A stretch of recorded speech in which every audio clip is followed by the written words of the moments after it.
Le Conseil de sécurité des Nations Unies a reconduit jusqu'au 1er juillet 2023 l'embargo sur les armes en République démocratique du Congo. L'organisme onusien a cependant allégé la mesure, suspendant l'obligation de notification établie pour les envois d'armes et de matériel connexe à destination de la RDC. Une décision qui intervient alors que la situation sécuritaire à l'est du pays se détériore, des combats opposant l'armée au M23 et face à l'enlisement de la crise diplomatique avec le Rwanda.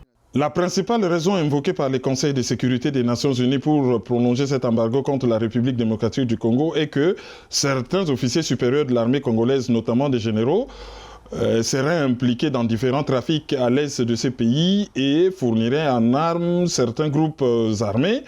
La République démocratique du Congo est sous sanction de l'ONU depuis 14 ans. S'étant abstenus lors du vote du Conseil de sécurité de l'ONU, les représentants africains, Ghana, Kenya et Gabon, ont estimé que cette mesure freine la capacité de la RDC à assurer la protection de ses populations victimes de violences. Créerait un déséquilibre entre différents acteurs de la région impliqués dans l'insécurité à l'est de la République démocratique du Congo.